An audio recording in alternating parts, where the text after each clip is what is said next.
आपको जगह जगह बोर्ड्स दिखते हैं टूटी हड्डी जोड़ने के माहिर। कितने सारे लोगों की लाइफ खराब हो गई, उनके एल्बोज गलत जुड़ गई, उनकी हिप्स गलत जुड़ गए, उनके पैर छोटे हो गए। कूल्हे की हड्डी का जो एक फ्रैक्चर होता है बहुत कॉमन है, स्पेशली हो जाता है मिडिल एज से ओल्ड एज फीमेल्स में बाथरूम में गिरने से। हमारा हिप है, थोड़ा बहुत भी जुड़ गया तो जो आप लगाएंगे उससे बेटर चलेगा। हमसे लोग आके बोलते हैं कि सर नेचुरल तो नेचुरल होता है, खून ना जाने की वजह से हड्डी का गलना और सड़ना चालू हो जाता है। 3 हड्डियां ऐसी हैं बॉडी में जिसमें कि ब्लड सप्लाई उल्टी चलती है। स्पेशली अगर बोन हेल्थ की बात करें तो कौन से टेस्ट ऐसे हैं जो इंडिकेट करेंगे कि आपकी बोन हेल्थ अच्छी है या खराब है? बोन का अल्ट्रासाउंड जैसी चीज़ होती है जिसको हम बोन मिनरल डेंसिटी स्कैन बोलते हैं, वो जनरली 3 जगह का करा जाता है। जब भी हिप रिप्लेसमेंट की जरूरत पड़ती है, पीछे बीमारी एवियन ही होती है या कई तरह की और बीमारियां? कुछ ऐसे फ्रैक्चर्स होते हैं हिप के जो डेंजर एरिया के बाहर होते हैं। 99% सर्जरी इज अ नेसेसिटी। अगर किसी को फ्रैक्चर है ओल्ड एज को जी, और अगर आपने उसका ट्रीटमेंट नहीं किया then they will come to death. कंधा उतरना सबसे कॉमन हुआ करता था, तो आसपास के लोग घरों में जानते थे कि उसको कंधा वापस लगाना आता है। पहला इंसिडेंट तो कोई मानता ही नहीं है कि हमें सर्जरी करना। लोगों को ऐसे बता दिया जाता था, अच्छा तुम्हारा पैर टूट गया, ठीक है सुताई करवाई, वो गलत जगह जुड़ जाती थी। हमें इतने सारे कॉम्प्लेक्स केसेस और कॉम्प्लिकेटेड केसेस देखने को मिल रहे हैं अभी, जिनकी कई सालों पहले या फिर वो दूर थे और उनको प्लास्टर कर दिया गया, उस पर सिकाई कर दी गई तो एक्स्ट्रा बोन बन गई गलत जगह पे और उस जॉइंट की चाल चली गई। तो जो नॉर्मल नेचुरल हिप है उसको रिप्लेस किससे किया जा रहा है? ये एग्जैक्टली जो हिप का पार्ट है, ये समझिए आप कि हमारी बॉडी कार है और ये जो है टायर। अल्कोहल एक बहुत बड़ा रीजन हमें मिल रहा है जिसमें कि शराब कूल्हा खराब कर सकती एग्जैक्टली पेन किलर खा खा के डेली अपना काम चला रहे हैं, उन्हें पता नहीं चल रहा है कि उनकी किडनीज डैमेज हो रही हैं।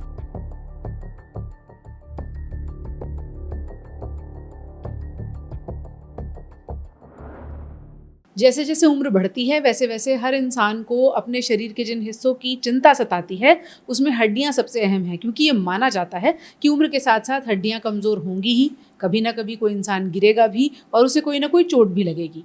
फिर भी हर कोई ये चाहता है कि सर्जरी को जब तक टाला जा सके तब तक टाला जाए।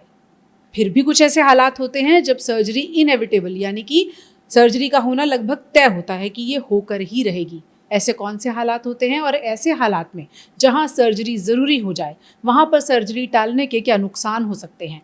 क्या सर्जरी वाकई इतनी ज़रूरी होती है कि फिर देर नहीं करनी चाहिए? कैसे आप ऐसी स्थितियों को पहचान सकते हैं?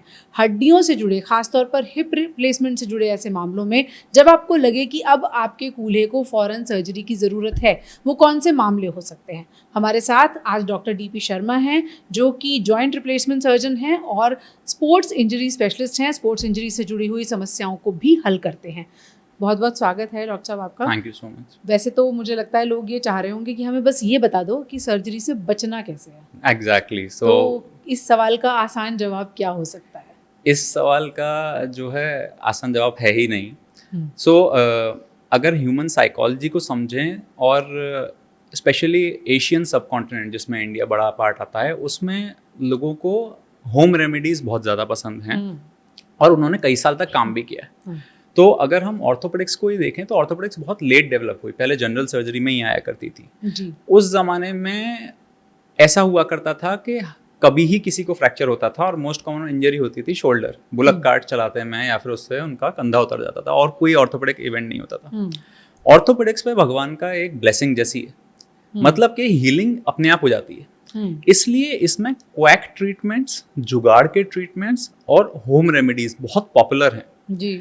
बोन सेटर्स के नाम से इनको जाना जाता है। तो ये बहुत कॉमन है क्योंकि हीलिंग पावर बहुत ज़्यादा होती है बोन में। आपने जैसे कहा कि कंधा उतरना सबसे कॉमन हुआ करता था, तो आसपास के लोग घरों में जानते थे कि उसको कंधा वापस लगाना आता है। एग्जैक्टली वो डॉक्टर नहीं होता ना था। ना। और आज भी हमारे पास कई पेशेंट्स आते हैं कि सर हमने सुताई करवा ली थी, हमने सिकाई करवा ली थी, 1-1.5 महीने हमने ट्राई किया, अब ये हालत है, अब नहीं हो रहा है। तो पहले क्या था कि लोगों की डिमांड्स बहुत कम थी।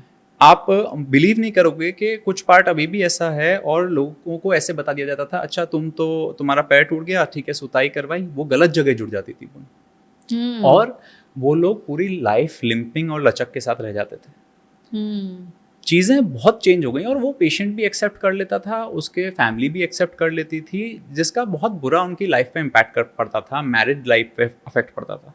पेशेंट की गलत बोन जुड़ी, उन्होंने किसी ने बोला कि सर्जरी करानी है, पहला रिस्पॉन्स सबका ऐसे होता है, अरे नहीं नहीं हम सेकंड ओपिनियन लेंगे, सर्जरी कैसे हो सकती है। ब्रेन आपका शॉक में चला जाता है, इट इज़ एब्सोल्युटली शॉक कि अरे मैं तो कल तक चलता फिरता था बढ़िया, किसी ने मेरे को बताया थोड़ा सा दर्द हुआ या मैं गिर गया, अब सर्जरी होनी है आपकी। तो पहला इंसिडेंट तो कोई मानता ही नहीं है कि हमें सर्जरी करानी जी।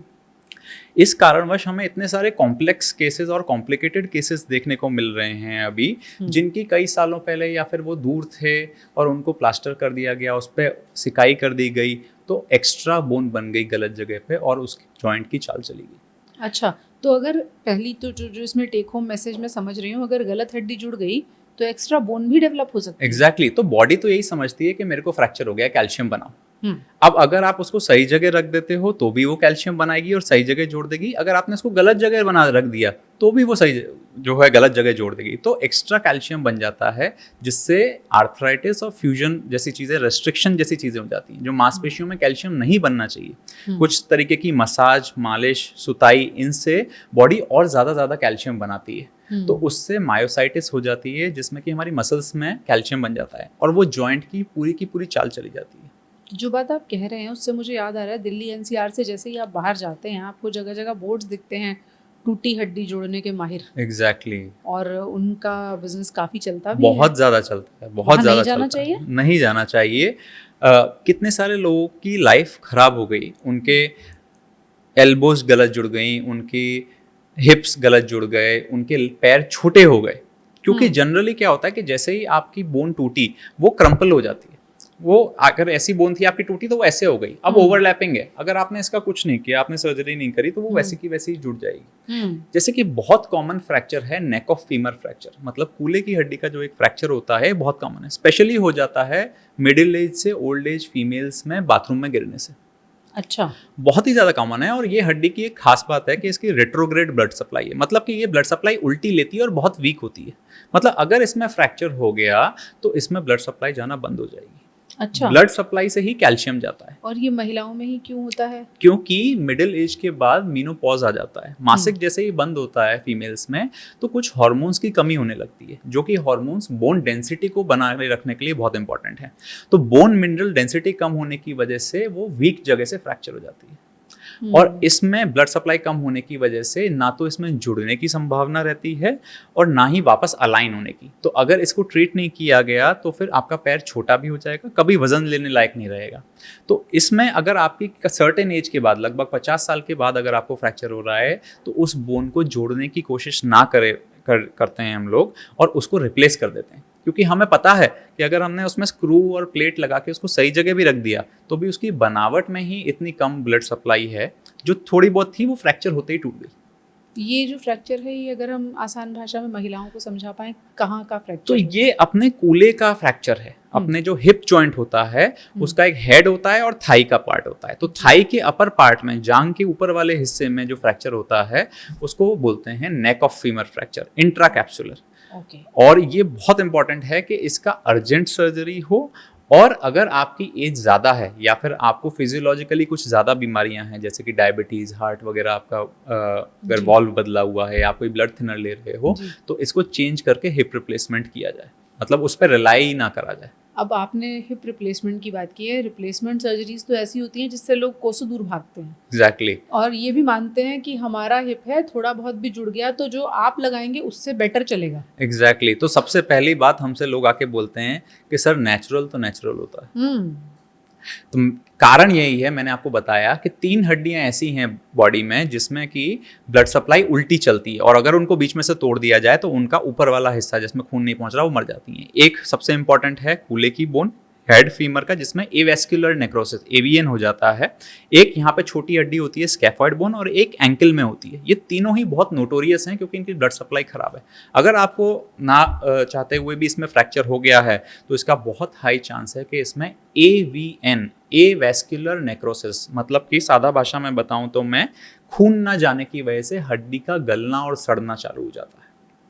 अच्छा। और ये तीनों ही हड्डी जोड़ में है, जॉइंट में है। ये हिप जॉइंट हो गया हमारा, ये कलाई हो गई, एक एंकल हो गया। तो अगर ये खुरदरी हुई और गल गई तो आपके जॉइंट में खुरदरापन होगा, दर्द होगा और आपको आर्थराइटिस हो जाएगी। तो उस हिस्से का मूवमेंट भी बहुत बुरी तरह इम्पैक्ट होगा। बिल्कुल खत्म हो जाएगा। सबसे इंपॉर्टेंट बात है हिप के जो मूवमेंट्स हैं हमारे, वो हमारे पालती लगाना, हम बैठे हुए हैं ये भी हम हिप पे मूवमेंट करके बैठे हैं। हमारा उकड़ू बैठना, इंडियन सिनारियो में नीचे बैठ के पूजा करना, नमाज पढ़ना, ये सब चीज़ें बहुत इंपॉर्टेंट होती हैं। ये सारे मूवमेंट्स आपके रेस्ट्रिक्टेड हो जाएंगे, प्लस आपको दर्द होगा, प्लस आपको लचक आएगी, प्लस आपका पैर छोटा हो जाएगा। अच्छा। छोटी छोटी चीज़ें इन पेशेंट्स की बहुत ज़्यादा प्रॉब्लमेटिक हो जाती हैं कि जैसे कि अगर आपको अपने जूते बांधने हैं, मोजे बांधने हैं, ये लोग नहीं बांध पाते।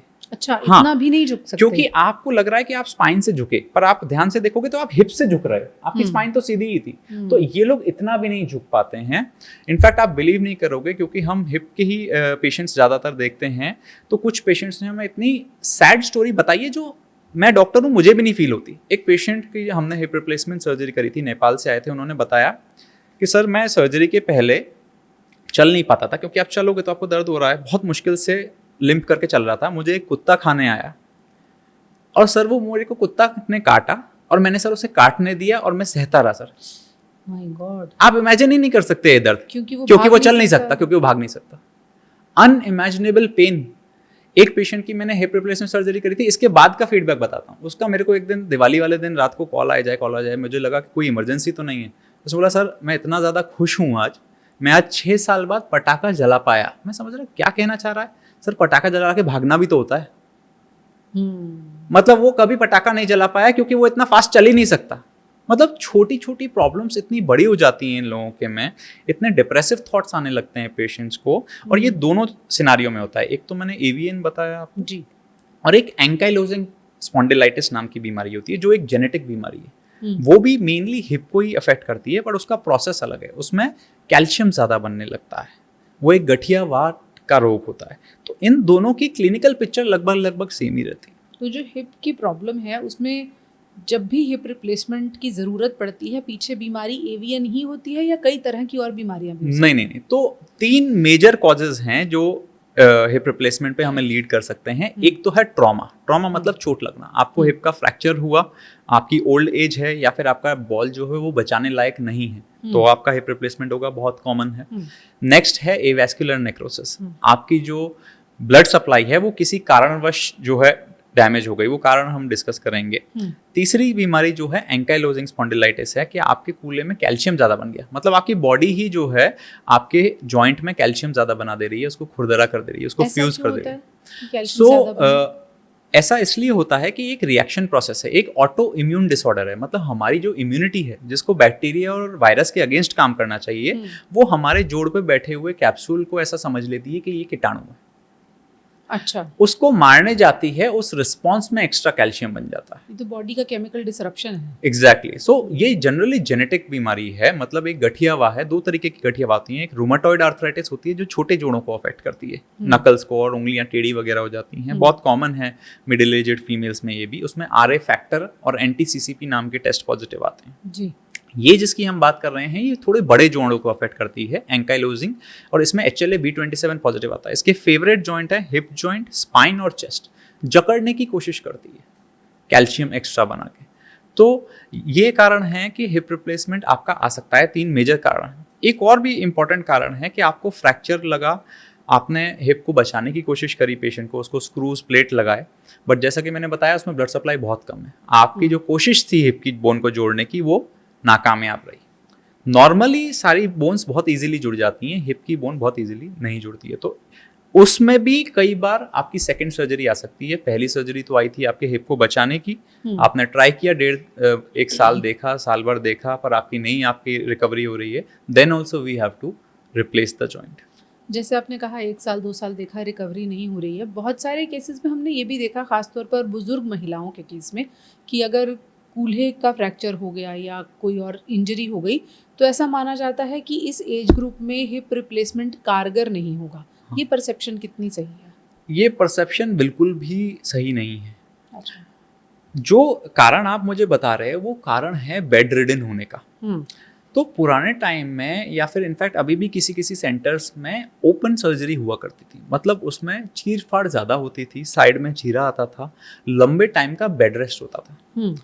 अगर आप बुजुर्ग महिला नहीं, किसी भी बुजुर्ग आदमी को बेड रेस्ट दे दो, उसे फ्रैक्चर ना हो, तो भी समझिए उसकी लाइफ का डाउनफॉल चालू हो रहा है, क्योंकि इन लोगों में बहुत कम ताकत होती है, बहुत फ्रेल होते हैं। इनके लिए चलना भी एक एक्सरसाइज है। अगर ये लोग बेड रिडन हैं तो इनको दो बहुत बड़ी प्रॉब्लम होती है। एक तो इनको हो जाता है बेड सोर, तो हिप की प्रॉब्लम है, आपने इलाज नहीं कराया या ओपन टेक्निक से इलाज हुआ, पेशेंट चल नहीं रहा है, बेड सोर होगा। पीछे की चमड़ी जो है पसीने से गलने लगेगी और बहुत जल्दी ही, मतलब कुछ दिनों में ही हड्डी तक चला जाता है वो घाव, और उससे रिकवर करना बहुत मुश्किल है, जिसे हम बेड सोर्स। Bed source. दूसरी प्रॉब्लम जो इन लेटे हुए लोगों में होती है वो होती है चेस्ट इन्फेक्शंस।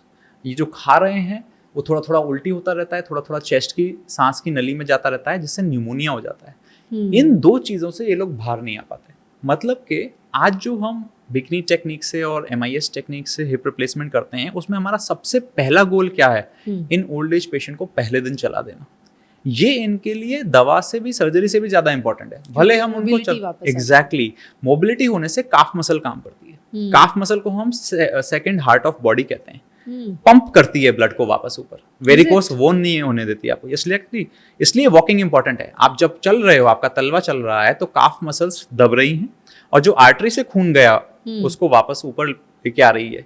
वीनस पंप इसको बोलते हैं। तो इन लोगों का बेड सोर सॉल्व होता है, इन लोगों का कॉन्फिडेंस बढ़ता है, बोन्स ठीक होती हैं। तो we want them out on day 1। तो अगर किसी को फ्रैक्चर है ओल्ड एज को जी, और अगर आपने उसका ट्रीटमेंट नहीं किया, then they will come to death. मतलब आप डेथ इनवाइट कर रहे हो अगर आपने नहीं कराया, क्योंकि आपको बेड सोर होगा या चेस्ट इन्फेक्शन होगा। आप कितनी भी सेवा करते रहो, उनको यूरिन इन्फेक्शन हो जाएगा। बहुत कॉमन है ओल्ड एज फीमेल्स में, ओल्ड एज मेन में। तो हमें चाहिए कि वो डे 1 चल पाएं, और जब तक हम उस हिप को बदल नहीं देंगे, they will not be able to. क्या आप ये कहना चाह रहे हैं कि किसी भी तरह से हिप इंजरी हो तो हिप रिप्लेसमेंट से हर तरह की इंजरीज का हल संभव है?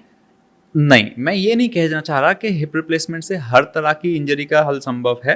कुछ ऐसे फ्रैक्चर्स होते हैं हिप के जो डेंजर एरिया के बाहर होते हैं। अच्छा, हाँ, उनमें सर्जरी करना बहुत ज़रूरी है। तो हम इसको ऐसे समझ सकते हैं कि अगर आपको हिप का फ्रैक्चर हुआ है तो उसमें समझ लीजिए 99% सर्जरी इज़ अ नेसेसिटी। मतलब आपको करनी है। आप क्या करोगे वो चेंज हो सकता है। जैसे डेंजर एरिया के अगर नीचे है, ब्लड की सप्लाई मरने का रिस्क नहीं है, तो आप उसको सिंपल ऑपरेशन, जिसमें कि हम प्लेट स्क्रूज की मदद से बोन जो खराब हो गई है उसको वापस उसकी जगह रख देते हैं। यानी ये ऑप्शंस भी हैं। एग्जैक्टली हैं, but it should be fixed. The problem should be fixed. उस सर्जरी में भी हमारा गोल यही है कि पेशेंट पहले दिन से वॉकर की मदद से चलने लगे। मतलब we don't want anyone to stay in bed, because हमारी जनरल लाइफस्टाइल खराब हो गई है। हम इन जनरल, जब हमें फ्रैक्चर नहीं है तो भी हमारी लाइफस्टाइल में सेडेंटरी हैबिट्स बहुत हो गई हैं। हमारे पास ऑटोमेटिक कार्स हैं, एस्केलेटर्स हैं, छोटी छोटी ग्रोसरी एप्स हैं, हमारा चलना बिल्कुल बंद हो गया है। तो ऑलरेडी वीक बॉडी पे अगर हम किसी प्रॉब्लम के साथ बैठे रहते रहेंगे तो आपकी ये चीजें भी बढ़ेंगी, प्लस आपका वेट बढ़ेगा, डायबिटीज बढ़ेगी, ब्लड प्रेशर बढ़ेगी, कॉम्प्लिकेशंस बढ़ेंगे। इसलिए जरूरी है कि जल्दी से जल्दी उसको चलाया। एग्जैक्टली, किसी भी तरीके से। जैसे अब हमने सुना हिप रिप्लेसमेंट, तो जो नॉर्मल नेचुरल हिप है उसको रिप्लेस किससे किया जा रहा है? हाँ, ये बहुत इंपॉर्टेंट सवाल है कि क्या हम लगा रहे हैं। बिकॉज ये एक नोशन भर दिया गया है कि हमारा नेचुरल तो नेचुरली होता है। ये बात सही है, ये हम भी फील करते हैं। तो वी ट्राई आवर बेस्ट कि हमारा नेचुरल हिप जो है उसको बचाया जा सके। ओनली एट अ पॉइंट जब हमें लग रहा है कि अब ये नहीं बचेगा, जब ब्लड सप्लाई बहुत खराब है, आपकी एज बहुत ज़्यादा है, AVN हो गया है, हिप बचा ही नहीं, AVN में नेक्रोसिस हो गई है, खरुदरा हो गया है, एंकाइलोजिंग हो गई है, then we replace them with a biocompatible material. आप कुछ भी बॉडी के अंदर डालोगे, बॉडी उससे रिएक्ट करेगी, उसको बैक्टीरिया समझेगी, उसे नहीं पता कि वो उसके फायदे के लिए डाला गया है। तो हमने बायो इनर्ट मटेरियल्स इंजीनियर करे हैं जिससे बॉडी रिएक्ट नहीं करती। जनरली ये जो हाई लॉन्ग लास्टिंग है वो सिरामिक मटेरियल के बने होते हैं और टाइटेनियम अलॉयज के बने होते हैं। ये दोनों चीज़ें इंपॉर्टेंट हैं। एक जो सिरामिक मैं बात कर रहा हूँ, सिरामिक का कोफिशिएंट ऑफ फ्रिक्शन बहुत ज़्यादा कम होता है। तो कितनी बार घिसेगा और उसकी लाइफ कितनी कम होगी, ये कोफिशिएंट ऑफ फ्रिक्शन है। मतलब हम कितना चल रहे हैं, उसमें मेटल का पार्ट डाला मैंने तो वो कितनी देर में खराब हो जाएगा, कितने सालों में, सिरामिक डाला वो कितने दिन में खराब हो जाएगा, सीमेंटेड डाला या अनसीमेंटेड डाला, मतलब कितना लॉन्ग लास्टिंग है, इससे हमें डिसाइड होता है कि मटेरियल क्या डाला है। ओके। और टाइटेनियम है ये इसलिए इंपॉर्टेंट है कि बाद में एमआरआई हो पाए आपका, किसी भी कारणवश आपको मैग्नेट यूज करना है बॉडी में, एमआरआई एक इंपॉर्टेंट इन्वेस्टिगेशन हो गया है, किसी भी कारणवश करा सकते हैं। तो अगर आपने स्टेनलेस स्टील लगा दिया या आयरन से रिलेटेड कुछ भी चीज लगा दी तो एमआरआई आपका पॉसिबल नहीं है या फिर वो क्लियर नहीं आएगा। लेकिन टाइटेनियम लगाने के बाद वो हो सकता है, विच इज वेरी इंपॉर्टेंट। जैसे आपने कहा कि सिरेमिक लगाते हैं तो हम देखते हैं कितने साल चलेगा, टाइटेनियम लगाते हैं तो देखते हैं, तो क्या एक बार हिप रिप्लेसमेंट होने के बाद दोबारा उसको डॉक्टर के पास कुछ सालों के बाद वापस जाना पड़ सकता है? ऐसा पॉसिबल है। जो मटेरियल की हम बात कर रहे हैं वो मटेरियल हम ये देख के लगाते हैं कि हम सर्जरी को मैक्सिमम डिले कर पाएं। यहाँ पे हम जिस एरिया में प्रैक्टिस करते हैं, जिस कंट्रीज में प्रैक्टिस करते हैं, अभी हेल्थ फॉर ऑल स्कीम नहीं है। We are working on it, government बहुत ट्राई कर रही है, we are doing everything we can कि सबके लिए ला पाएं, but surgery sometimes is expensive, at least for majority of the people. तो एक एक्सपेंसिव अफेयर है और डर भी है सर्जरी का। तो हम चाहते हैं कि एक बार जो आपकी सर्जरी हुई वो लाइफ टाइम चले आपकी। बट ये एग्जैक्टली जो हिप का पार्ट है, ये समझिए आपके हमारी बॉडी कार है और ये जो है टायर है। हम उसका वियर एंड टियर हमारा कैसा होता है, आप कैसे रखते हो उसको, आपकी बॉडी हैबिट्स कैसी हैं, आप अल्कोहल ले रहे हो, आप स्मोकिंग कर रहे हो, आप कोई एक्सरसाइज नहीं करते, आप ओवरवेट होते जा रहे हो, तो जिस तरीके से कि कार का टायर सर्विस मांग लेता है उस तरीके से ये भी मांग सकता है। बट जो नए मटेरियल्स आए हैं हमारे, हाईली क्रॉसलिंक पॉली आया है, सिरेमिक्स आए हैं, they are very very promising. ये कई डिकेड्स तक चल सकते हैं, they can work till decades, but absolute life span नहीं है कि ये 20 ईयर्स ही चलेगा या 40 ईयर्स ही चलेगा। बट जो नए वाले आए हैं they are very very promising, because इससे 3 जनरेशन पुराने वाले भी 20 ईयर्स चले हैं। So it is very important to understand कि ऐसा पॉसिबल है कि आपकी सर्जरी फ्यूचर में वापस आ सकती है। उसमें 2 इंपॉर्टेंट बात समझनी है कि एक तो ये बहुत आसानी से हो जाती है, तो रिवीजन सर्जरी से पहले डराया जाता था, बट एक बहुत नई चीज आई है जिसका नाम है बोन बैंक। सो जैसे ब्लड बैंक होता है हमारे पास, अब हमारे पास बोन बैंक होने लगी है। मतलब कि हमारे पास एक्स्ट्रा बोन, जैसे किसी का हमने बोन डोनेट किया या फिर कोई सर्जरी हुई उसमें एक्स्ट्रा बोन निकली, तो उसको हम स्टराइल करके, कीटाणु मुक्त करके अपने फ्रीजर में, डीप फ्रीजर में रखते हैं। तो जब नेक्स्ट सर्जरी होती है तो बोन लॉस हो जाता था, बोन नहीं मिलती थी, इसलिए रिवीजन सर्जरी अवॉइड करते थे लोग बाग, या फिर ऐसे बोलते थे कि आप सर्जरी मत कराओ। बट अब हमारे पास बोन बैंक है तो we can put the bone वापस से, एंड हमें वापस रिवीजन सर्जरी हम 2-3 टाइम्स भी कर सकते हैं। तो उसमें तो फिर नेचुरल बोन भी इस्तेमाल करते हैं? नेचुरल बोन ही इस्तेमाल करते हैं। तो we are not talking about bone substitutes, real human bone, इंसान की हड्डी जो किसी और इंसान से निकाली गई थी, किसी भी बात की वजह से उसकी सर्जरी हुई हो या उसका पार्ट वो निकाल दिया गया हो, उसको स्टराइल करके, उसको प्रिपेयर करके we can use it in another person. जैसे कि हम ब्लड चढ़ाते हैं वैसे ही अब हम बोन यूज कर सकते हैं। तो रिवीजन सर्जरी बहुत कॉमन हो गई है, रिजल्ट्स बहुत ही ज़्यादा अच्छे हो गए हैं, और कुछ ही पार्ट बदलना पड़ता है हिप रिप्लेसमेंट का, पूरा पार्ट नहीं बदलना पड़ता। अच्छा, पूरा कूल्हा नहीं बदला जाता? पूरा नहीं बदला जाएगा। तो उसमें 3-4 पार्ट होते हैं, एक कप होता है, एक बॉल होता है, नीचे का स्टेम होता है, एक लाइनर होता है। तो सिर्फ जो पार्ट खराब हो गया है आपका, सिर्फ वही बदला जाएगा और आप you are good to go again. So if everything goes well, कितने सालों तक चल जाएगा एक बार? If everything goes well, we can expect it can work 20 to 40 years also. The best ones, जो सबसे बेस्ट हैं। फिर तो लगभग एक जीवन काल आपका निकल जाता है। एग्जैक्टली। बट कुछ लोग कई सालों तक डिले करते रहे इस सर्जरी को, क्योंकि उनको ऐसी एडवाइस कर दी गई कि मत कराओ, आपको कुछ साल में करा देना पड़ेगा। वो एडवाइस ठीक नहीं है, बिकॉज वो आदमी लिंपिंग कर रहा है, लचक कर रहा है, अपनी काम पे ध्यान नहीं दे पा रहा, उसका पैर छोटा हो गया है, सोशल ऑब्लिगेशंस है। पेशेंट्स जो है हमें बताते हैं कि सर हम फंक्शंस में भी नहीं जाते क्योंकि 4 लोग एडवाइस करते हैं, 4 लोग जो है हमें बताते हैं कि आप ऐसा क्या है, क्या हो गया, कोई कहता है कहीं जाओ। तो लोगों की सोशल लाइफ इम्पैक्ट हो रही है, लोग डिप्रेशन में जा रहे हैं। तो मैं ऐसा बोलता हूँ कि अगर 20 to 25 ईयर्स, 30 ईयर्स भी अगर आपका हिप चल रहा है, you are gaining 20 years of pain free life. बिल्कुल। एंड हमें नहीं पता कि हम 20-25 ईयर्स बाद कहाँ होंगे नहीं होंगे। ये उम्मीद में कि आपकी सर्जरी एक ही बार आए लाइफ में, आप इतने सारे साल पेन में निकालें।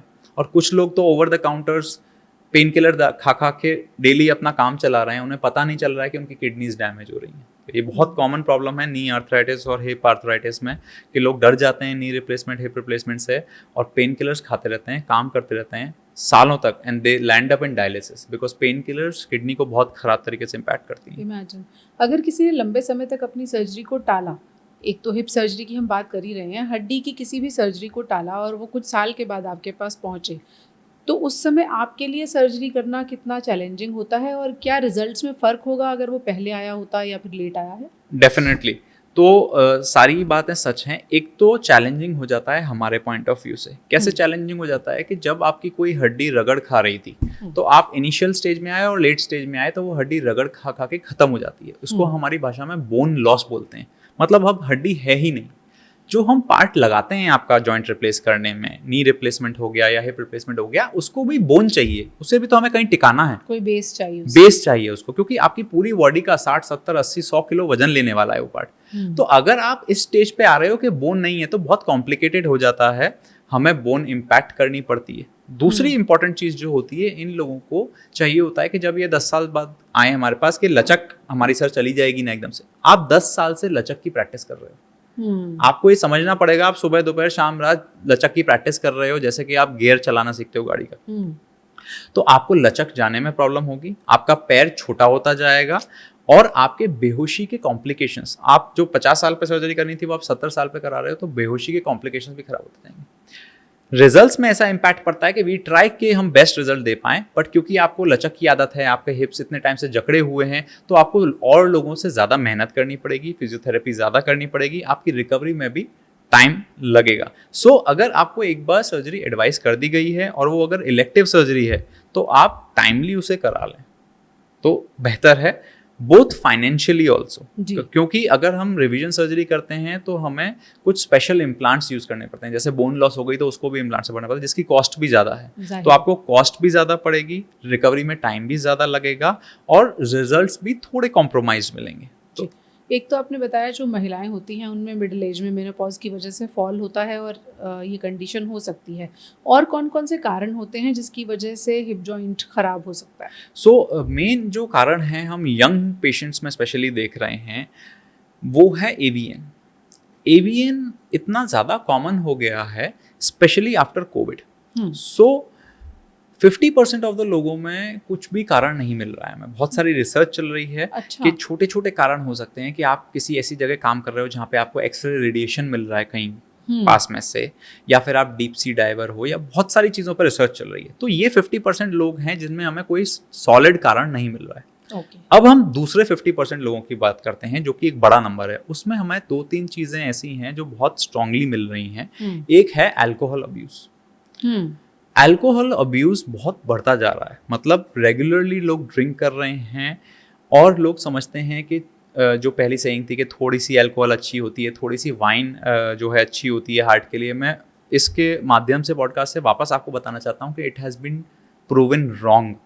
No amount of alcohol is safe for you. तो अल्कोहल एक बहुत बड़ा रीज़न हमें मिल रहा है जिसमें कि शराब कूला खराब कर सकती है। एग्जैक्टली लोगों को पता ही नहीं है। तो अल्कोहल से आपकी ब्लड में ऐसी थिकनिंग्स हो जाती हैं जो कि उसकी ब्लड सप्लाई को क्लॉग कर देती हैं, ब्लॉक कर देती हैं, और आगे ब्लड जाना बंद हो जाता है। और आपको ये पता चलता है कई महीनों सालों बाद जब वो स्टेज 3 में आ चुका होता है, जो रिप्लेसमेंट की कंडीशन होती है।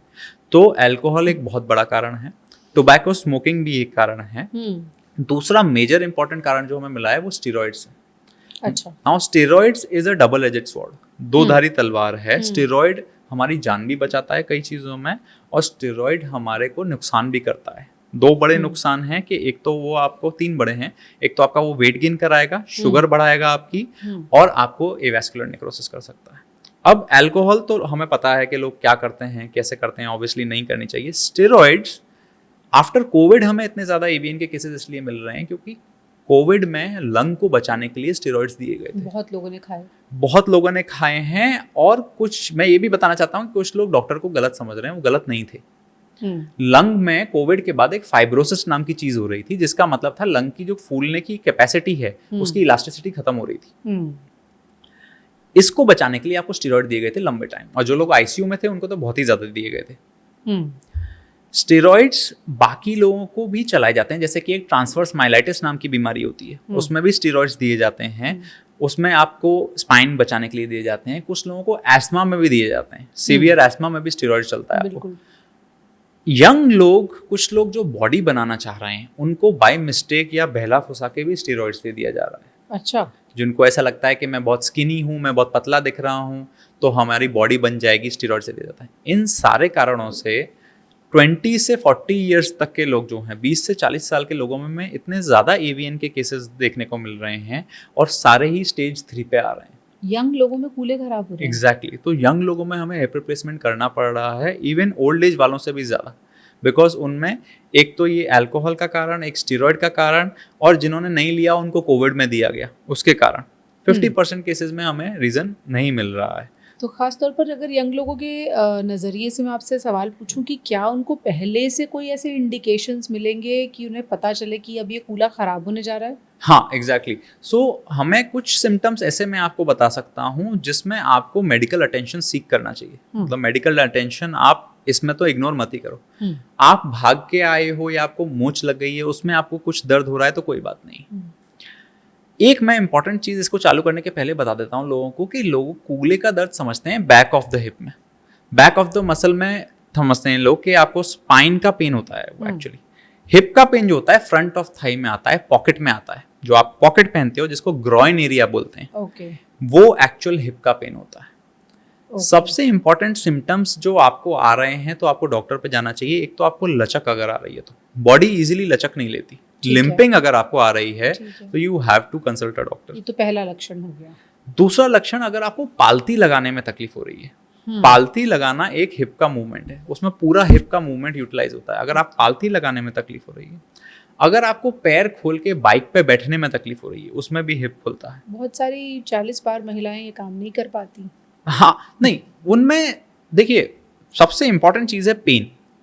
अगर आपका पेन कहाँ हो रहा है ना, अगर आपको नी में पेन है तो इतनी घबराने की बात नहीं है, पर अगर आपको ग्रॉइन पेन आ गया है तो बिल्कुल घबराने की बात है। लचक अगर आपको आ रही है तो बिल्कुल घबराने की बात है। अगर आपको नीचे बैठने में, अपने मोजे पहनने में, आपके फीते बांधने में तकलीफ हो रही है तो भी ये घबराने की बात है। तो इन सिम्टम्स को बिल्कुल इग्नोर ना करें। अगर आप ओवर द काउंटर कोई ड्रग्स लेके पेन किलर ले रहे हो, आपके सिम्टम रिजॉल्व हो जा रहे हैं, कोई बात नहीं है। अगर आपको महीना भर हो गया है, 2 हफ्ते हो गए इस तकलीफ को लेते हुए, तो बिल्कुल डेफिनेटली आपको जॉइंट स्पेशलिस्ट से कंसल्ट करना चाहिए। हिप रिप्लेसमेंट जैसी सर्जरीज को लोग इसलिए भी टालते हैं कि बहुत महंगा प्रोसीजर है। एग्जैक्टली। क्या उसमें कुछ सिनेरियो में बदलाव आया है, या लोग उम्मीद कर सकते हैं कि कुछ कॉस्ट इफेक्टिव हुआ हो मामला? एग्जैक्टली। सो हिप रिप्लेसमेंट बहुत ही ज़्यादा एक्सपेंसिव सर्जरी है। अगर हम मेजॉरिटी पार्ट ऑफ इंडिया देखें या फिर एशियन कंट्रीज देखें तो हिप रिप्लेसमेंट एक एक्सपेंसिव सर्जरी है, लोग इजीली अफोर्ड नहीं कर सकते, specially the best techniques and implants. So क्यों मैं ऐसा बोल रहा हूँ कि जैसे कि हम इम्प्लांट के मटेरियल की बात कर रहे थे, तो जो ज़्यादा लॉन्ग लास्टिंग है जैसे कि सिरेमिक्स हो गए, वो एक्सपेंसिव है। कुछ सर्जरी की टेक्निक्स जैसे कि हम बिकनी टेक्निक करते हैं। बिकनी टेक्निक जो है एक नॉवल टेक्निक है हिप रिप्लेसमेंट की, जिसमें कि फ्रंट ऑफ थाई से सर्जरी करी जाती है। ये बेटर कॉस्मेटिक होती है, इसमें आपकी मसल्स को कट नहीं किया जाता। और सबसे इंपॉर्टेंट इंडियन सिनारियो में इसमें आप नीचे भी बैठ सकते हैं, पालती भी लगा सकते हैं, जो कि ट्रेडिशनल हिप रिप्लेसमेंट जो साइड से होता है उसमें नहीं पॉसिबल है। और आपका इम्प्लांट भी बेटर पोजीशन में लगता है। पैर की लंबाई छोटी बड़ी होने का रिस्क भी इसमें नहीं रहता। तो बिकनी के बहुत सारे एडवांटेजेस हैं, बट ये सब चीज़ें सर्जरी को एक्सपेंसिव बना देते हैं। बट 2 अच्छी चीज़ें जो हो रही हैं अभी इंडिया में, वो है एक तो गवर्नमेंट की तरफ से काफ़ी सारी स्कीम्स हैं, जैसे कि एक आयुष्मान भारत स्कीम है, सेंट्रल गवर्नमेंट हेल्थ स्कीम है, CGHS, ECHS हैं। ये सारी स्कीम्स में बहुत हेल्प मिल रही है और बहुत सारे पेशेंट्स ये सर्जरी करा पा रहे हैं। अच्छा। दूसरी चीज़ है कि अब काफ़ी सारी कंपनीज जो हैं अपने एम्प्लॉयज़ को इंश्योरेंस देने लगी हैं, तो TPA कवरेज मिल जाता है। बट मैं ये कहना चाहता हूँ कि हर आदमी को अपना इंश्योरेंस पर्सनल करना ही कराना चाहिए, बिकॉज जो भी आपको कोई और करके दे रहा है वो कंडीशनल हो सकता है। हो सकता है कि आपकी जॉब छूट जाए तो वो इंश्योरेंस ना रहे, हो सकता है कि आपकी गवर्नमेंट जॉब से आप प्राइवेट में चले जाओ तो आपका बेनिफिट चला जाए। तो एवरीवन, आज भी इंश्योरेंस पेनिट्रेशन बहुत ज़्यादा कम है इंडिया में। तो ये सिर्फ आपको जॉइंट रिप्लेसमेंट में ही नहीं, आपको किसी भी प्रॉब्लम में काम दे सकता है। आपको हार्ट की कुछ हो गई, आपके पेरेंट्स की कुछ हो गई, तो एक बेसिक चीज़ जिसमें सबको इन्वेस्ट करना चाहिए, that is health insurance. Right. क्या ये बात सच है कि महिलाओं में हिप रिप्लेसमेंट, नी रिप्लेसमेंट के इंसिडेंट्स पुरुषों के मुकाबले ज़्यादा होते हैं? ये बात कहीं हद तक हमारी प्रैक्टिस में हमने देखा है कि सच है, ऐसा नहीं है कि अदरवाइज ट्रू नहीं है। बट नी स्पेशली, हिप तो नहीं बट नी रिप्लेसमेंट जो है वो हम लेडीज में काफ़ी देख रहे हैं। ये इसके दो कारण हैं एशियन सबकॉन्टिनेंट में। एक तो हमारी लाइफस्टाइल, हमारी लाइफस्टाइल में पैरों को अंदर मोड़ने की बहुत इंपॉर्टेंस है। कोई भी हम पालती कर मार के पूजा कर रहे हैं तो भी हम पालती लगा के बैठ रहे हैं। हमारा जो इंडियन टॉयलेट का सिनारियो है वो भी नी की मूवमेंट को रेस्ट्रिक्ट करता है, काफ़ी ज़्यादा एक्सट्रीम मूवमेंट लेता है। हमें उखड़ू पोजीशन में बैठना, ज़मीन पर बैठ के खाना खाना, इस चीज़ों में वारस नाम की यानी बोलेग नाम की एक चीज़ होती है जो कि घुटने को टेढ़ा करती जाती है और आर्थराइटिस बढ़ाती जाती है। तो लेडीज में ये कॉमन है, प्लस ऑस्टियोपोरोसिस होने की वजह से, और प्लस एक बहुत ही ज़्यादा इंपॉर्टेंट चीज़ हो रही है, लाइफस्टाइल खराब हो रही है लोगों की। मतलब कि लोग बिल्कुल भी एफर्ट नहीं कर रहे हैं अपनी फिजिकल हेल्थ के लिए। कई लोगों से मैं बोलता हूँ ओपीडी में कि आप एक्सरसाइज करा करिए, तो उनका पहला जवाब होता है अरे सर घर में ही बहुत काम है। तो आप समझो कि जो आप घर में काम कर रहे हो 10 15 20 साल से, वो आपका रूटीन बन चुका है। It is your routine, it is not an exercise. तो उसके अलावा जो आप एफर्ट करोगे उसका बहुत फर्क पड़ेगा। लेडीज में स्पेशली वेट ट्रेनिंग की बहुत इंपॉर्टेंस है, जो लोग समझ नहीं रहे हैं। डंबल्स और वेट्स की मैं बात कर रहा हूँ। अगर आपको मेडिकली अलाउड है तो ऑब्वियसली, तो आपका मसल मास बहुत फटीग होने लगता है। And muscle mass is an indicator of physiological age. आप 40 के हो, 50 के हो, बट आपकी बॉडी 70 साल की बिहेव कर रही है। ये डिपेंड करता है आपका मसल मास कितना है। तो लोगों में फैट का कंटेंट ज्यादा हो रहा है, लोग खा ज्यादा फ्राइड फूड और फास्ट फूड और क्विक फूड्स रहे हैं, और हेल्प बहुत बढ़ती जा रही है एप्स की वजह से, कैब्स की वजह से, होम हेल्प की वजह से। तो people are not working out but they are having the same food as our ancestors used to be. हमारे जो बाबा दादा हुआ करते थे वो 30-30 किलोमीटर पैदल चल के या साइकिल जाके आते थे। कहीं दावत होती थी तो एक दिन पहले नहीं खाते थे, एक दिन बाद में नहीं खाते थे। बट हमारा काम तो बहुत कम हो गया है, जो कि अच्छी बात है, टेक्नोलॉजी एडवांस कर रही है। बट हमारा खाना उतना ही है, 3-3 बार लोग खा रहे हैं, खाने को कुछ उसके बाद कुछ नहीं है। तो एटलीस्ट मील के बाद वॉक करना, अपनी धीरे धीरे एक्टिविटी बढ़ाना, ये सबके लिए ही, स्पेशली फीमेल्स के लिए, it's going to be helpful. जो आपने टिप्स दिए हैं ये हिप जॉइंट और ओवरऑल जॉइंट हेल्थ के लिए, ओवरऑल जॉइंट हेल्थ के लिए बोन इंपॉर्टेंट हेल्थ है, के लिए ज़रूरी है। एग्जैक्टली। क्या कुछ ऐसी गलतियां हैं या कुछ ऐसा प्रिकॉशंस हैं जो लोग रखें तो उनके हिप्स में प्रॉब्लम कम आएगी? तो दो जो मेन कारण हैं प्रॉब्लम के, वो मैंने आपको बताया जो नोन है, अल्कोहल, स्टेरॉइड्स। अगर आपको किसी बीमारी की वजह से कि स्टेरॉइड्स चल रहे हैं तो उनको भी आपको अपने डॉक्टर से बता के टेपर करना चाहिए उसकी डोज को। डोज बिल्कुल मिनिमम हो कि आपको इफेक्ट ना हो। स्पेशली ट्रॉमा वाली बात जो है, हम बहुत फ्रैक्चर के केसेस जो हिप के देख रहे हैं वो देख रहे हैं कॉमनली बाथरूम में फिसल जाने की।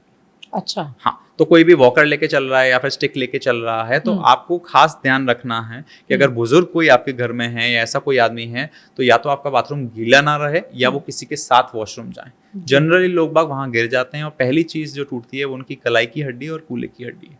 तो ये चीज़ लोग ध्यान रख सकते हैं। सेकेंड थिंग जो इंडिया में मैं इन जनरल चाहता हूँ इम्प्लीमेंट हो जाए वो है रेगुलर हेल्थ चेकअप। इतना इजी हो गया है रेगुलर हेल्थ चेकअप कराना कि, और कई चीजें अब हमें सिर्फ ब्लड रिपोर्ट से पता चल जाती हैं। कई कैंसर्स आपको ब्लड रिपोर्ट से पता चल जाते हैं। आपकी बॉडी की बोन की हेल्थ आपको विटामिन डी जैसे सिंपल टेस्ट से पता चल जाती है, बोन डेंसिटी से। एक बार 6 महीने में आपको अगर हेल्थ चेकअप कराना है तो ये आपके लिए इन्वेस्टमेंट हो सकता है।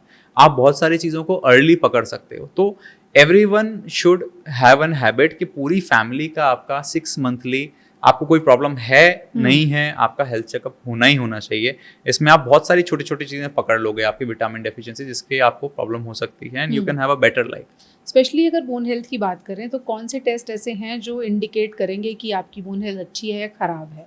तो दो ब्लड टेस्ट, एक तो विटामिन D3 हो गया आपका, सीरम PTH लेवल्स हो गए ये चीज़। एक बोन का अल्ट्रासाउंड जैसी चीज़ होती है जिसको हम बोन मिनरल डेंसिटी स्कैन बोलते हैं। वो जनरली 3 जगह का करा जाता है, हिप का करा जाता है, कलाई का करा जाता है, स्पाइन का करा जाता है। इन 2 चीज़ों से हमें बहुत ज़्यादा अंदाज़ा आ सकता है कि आपकी हेल्थ कैसी है बोन्स की। इतना भी पता चलने लगा है हमें कि इस आदमी को गिरने से कितना रिस्क है फ्रैक्चर का। अच्छा। हाँ, तो उसमें जो है हमें ऐसी रीडिंग्स मिलती हैं 0, -2, -3। तो इससे हमें ये प्रेडिक्ट कर सकते हैं कि अगर ये -3 वाला बंदा थोड़ा सा भी गिरा तो इसे कोई ना कोई फ्रैक्चर तो होगा ही। तो ये बेसिक टेस्ट हैं, बोन मिनरल डेंसिटी स्कैन और आपके ब्लड रिपोर्ट्स, जैसे विटामिन D3 हो गया, B12 हो गया, सीरम PTH लेवल्स हो गए, जिससे आप बोन हेल्थ पता लगा सकते हैं।